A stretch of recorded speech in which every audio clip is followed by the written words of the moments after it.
Sigue disfrutando de EN Televisión.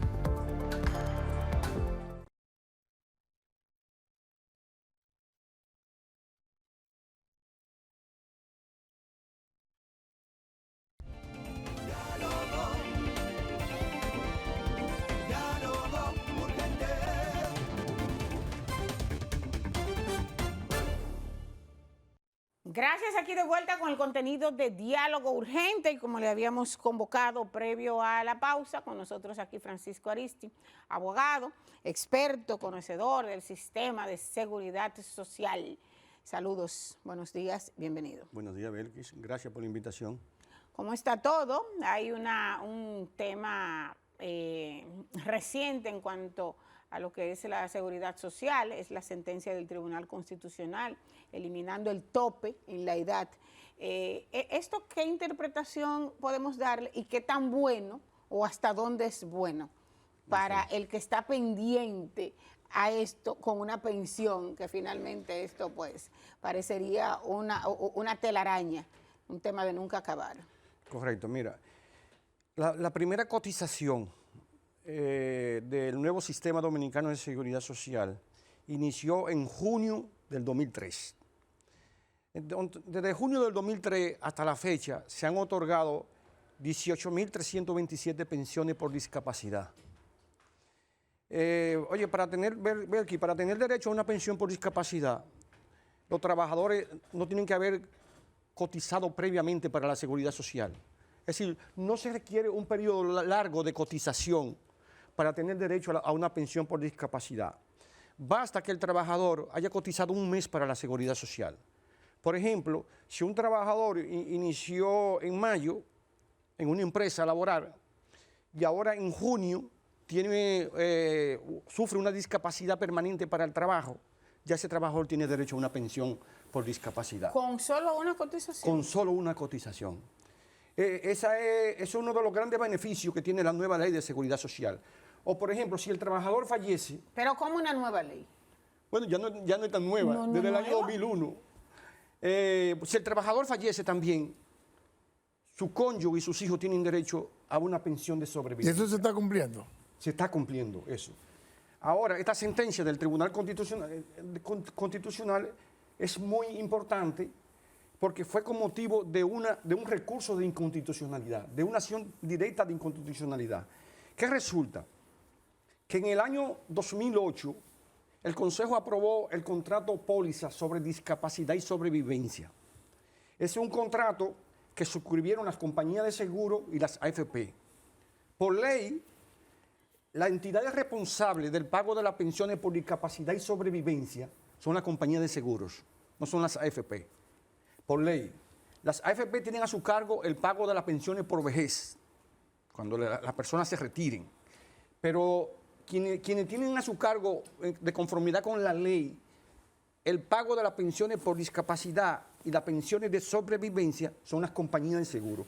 ¿Qué resulta? En el año 2008, el Consejo aprobó el contrato póliza sobre discapacidad y sobrevivencia y en ese contrato se estableció el derecho a la pensión nada más hasta la edad de 60 años, de la pensión por discapacidad hasta la edad de 60 años. Y también se estableció un plazo de prescripción de 2 años para reclamar la pensión.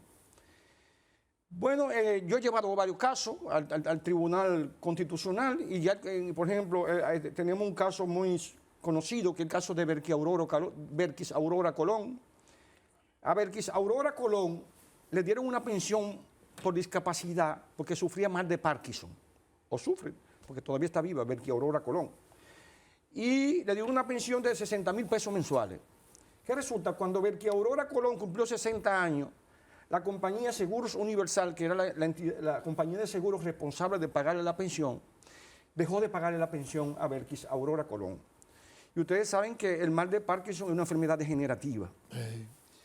Pues nosotros elevamos una acción de amparo ante el Tribunal Superior Administrativo. Eso fue en el 2017. Y finalmente el Tribunal Superior Administrativo rechazó la acción de amparo. Entonces nosotros elevamos un recurso de revisión ante el Tribunal Constitucional contra la sentencia de amparo. Y el Tribunal Constitucional le ordenó a la compañía Seguros Universal pagarle la pensión a Belkis Aurora Colón de manera vitalicia. Y el pago retroactivo. Y retroactivo también, exactamente. lo que dejó, los meses que dejó de pagar. Igualmente, el plazo de la prescripción que se estableció en ese contrato póliza. Ya el Tribunal Constitucional y el Tribunal Superior Administrativo habían declarado ilegal ese plazo de prescripción de 2 años. Lo habían declarado ilegal. Pero esas sentencias, varias sentencias que ha dictado el Tribunal Constitucional y el Tribunal Superior Administrativo, las AFP y las ARS la aplicaban nada más para ese caso concreto. No tenían efecto, lo que llamamos erga omnes, para todo el mundo. No vinculaban a todos los poderes públicos y privados. Ahora, la sentencia que dictó ahora el Tribunal Constitucional, como es con motivo de una acción directa de inconstitucionalidad, de un recurso de inconstitucionalidad, tiene efecto erga omnes, es decir, para todo el mundo.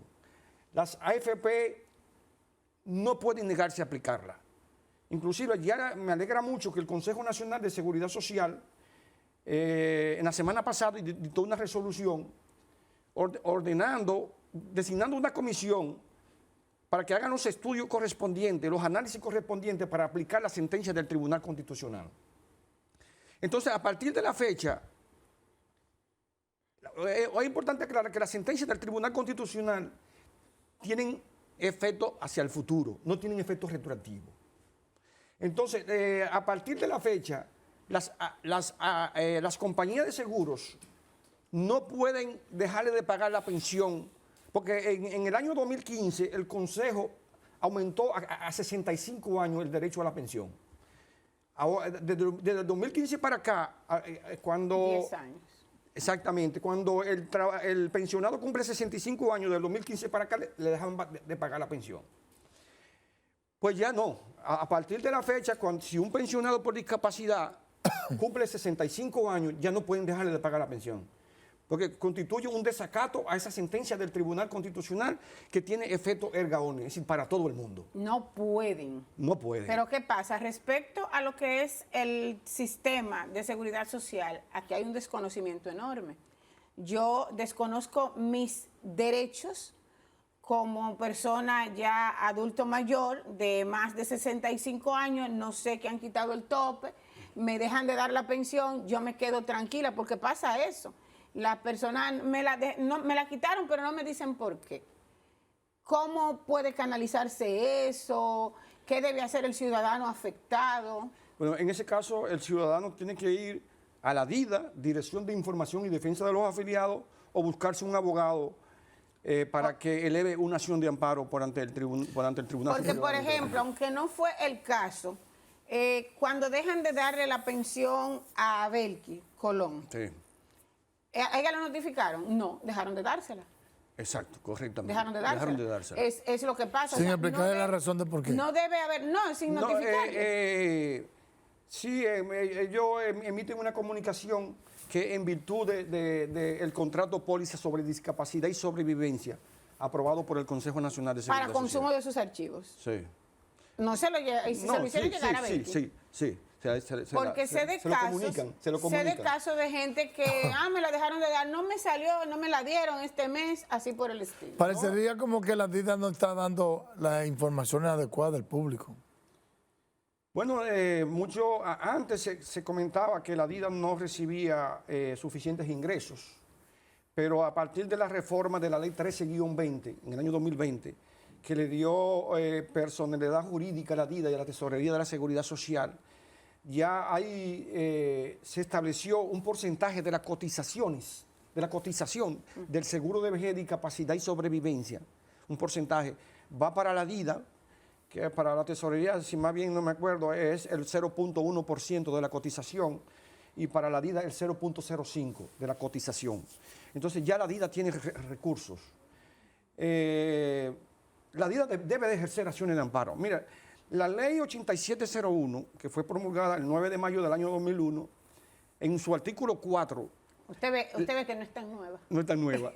En su artículo 4 le da facultad a la DIDA para informar, orientar y defender a los afiliados. Y le da la potestad también para ejercer recursos y demandas a nombre de los afiliados. Pero la DIDA nunca, yo tenga conocimiento, la DIDA nunca ha llevado un caso a los tribunales. Se queda por la vía administrativa. Pero recién hubo Exacto, correctamente. un caso. El nuevo director de la DIDA, Sí. Elías Báez, ya elevó me parece que fue un recurso de inconstitucionalidad. Eso es correcto. Yo me alegro mucho de eso. Entiendo que la DIDA debe de ejercer las competencias que le otorga la ley y elevar acciones de amparo, demanda por ante los tribunales de la República en beneficio de los afiliados. Porque, ¿qué sucedía? La DIDA, ustedes saben que la DIDA no tiene facultad resolutiva. La DIDA lo que hacía era, por ejemplo, si es una negación a un servicio de salud, tramitaba la solicitud a la Superintendencia de Salud y Riesgos Laborales.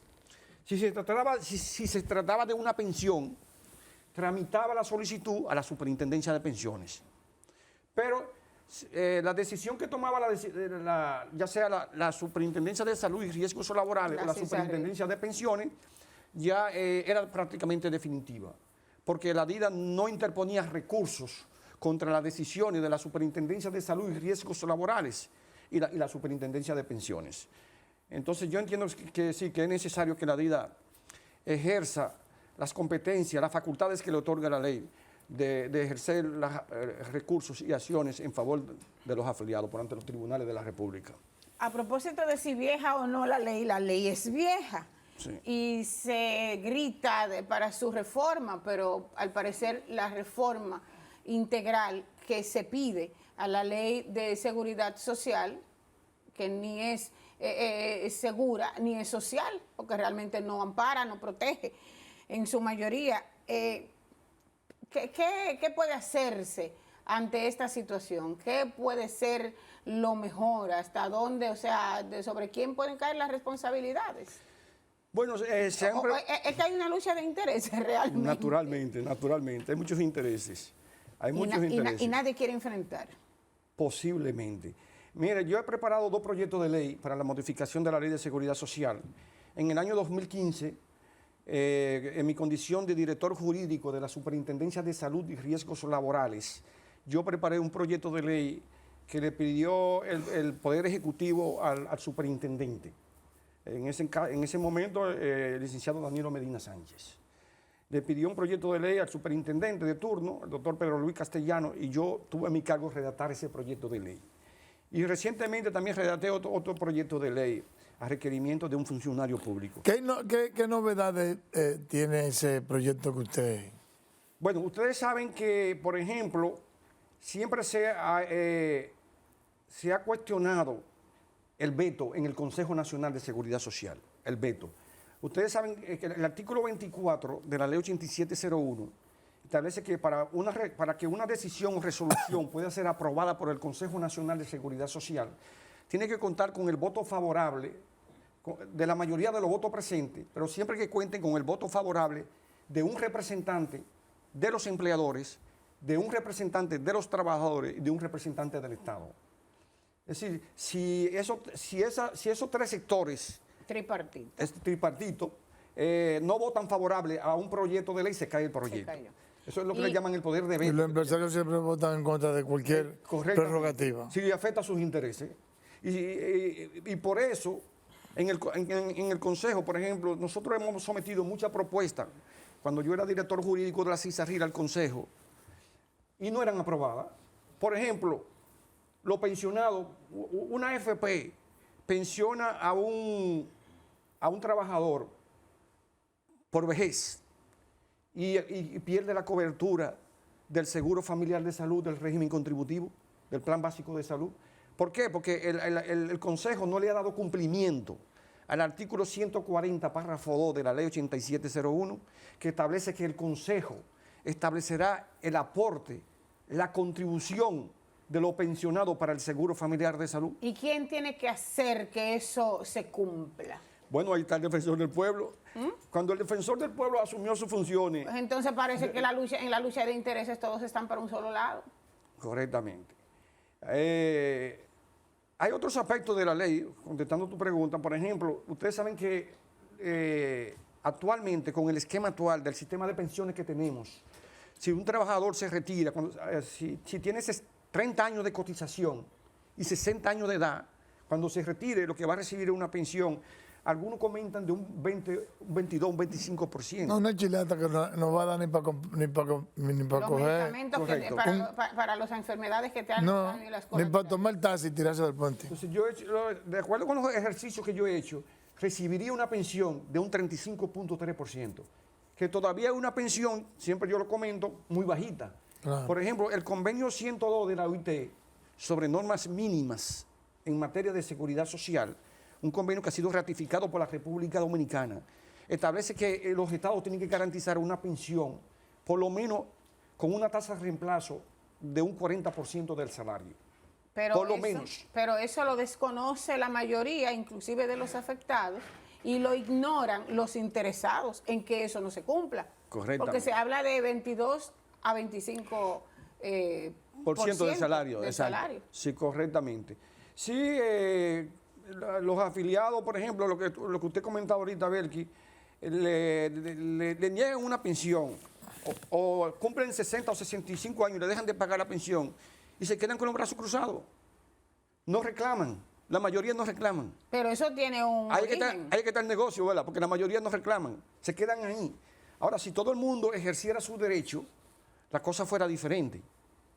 Pero también entre instituciones de un consejo que tiene integradas tantas instituciones como el Consejo Nacional de la Seguridad Social, alguno debe estar pendiente con un registro que se revise cada X tiempo, qué sé yo, la tecnología corre a velocidad máxima. Y a esa persona se le da un toque sobre su caso. Pero aquí hay un caso que nos llama la atención. Exacto. Sí, pero lo Porque, ¿qué pasa? La mayoría de esas personas son personas mayores que no tienen al alcance ni siquiera esto, un Correctamente. aparato que Correctamente. llamamos inteligente. Exacto. Bueno, esas personas de escasos recursos deben utilizar los servicios de la DIDA, debieran de utilizarlo. Pero te repito, la DIDA debe de acudir a los tribunales. Mira, ¿y qué ha pasado entonces? ¿Cuál ha sido, ya finalizando casi, la reacción ante sus dos proyectos que usted ha presentado? O sea, no, nada, simplemente se engaveta. Ese proyecto de ley lo sometió a consulta pública el Poder Ejecutivo en el año 2016, el presidente Danilo, y muchos sectores hicimos reunión en el Palacio, y muchos sectores emitieron su opinión, pero nunca fue sometido al Congreso Nacional. ¿Y usted no participó ahora cuando el presidente puso el tema en el Consejo Económico y Social? No, ¿O usted no la conoció que le pareció la propuesta del SEX? nosotros estuvimos elaborando un proyecto de ley para el ministro de Trabajo. Sí, para el ministro de Trabajo estuvimos elaborando un proyecto de ley. Pero ese proyecto de ley me parece que todavía no se le ha dado curso. Finalmente, como experto en la materia, ¿usted alcanza a ver alguna luz al final del túnel en beneficio de la mayoría? Bueno, es necesario modificar la ley de seguridad social. Porque mire, la primera cotización, como yo le dije, inició en junio del 2003. En el 2033, todos los trabajadores que se han mantenido cotizando para el sistema van a cumplir 30 años de cotización y muchos 60 años de edad. Y puede ocurrir protestas sociales en el año 2033, la gente reclamando su pensión. No, va seguro. Como ha ocurrido en otros países. No, Exactamente. va seguro eso. Gracias, señor Francisco Aristi, que ha estado aquí con nosotros orientándonos sobre este tema de seguridad social y el sistema Muy de importante. pensiones en República Dominicana. Bastante atractivo el tema. Las gracias a él. Lamentamos el tiempo para este tema. Debe ser más amplio. En algún momento abordaremos Sí, muy interesante. el tema. Gracias a ustedes también por su sintonía. Hasta mañana, si Dios quiere. Feliz resto del día.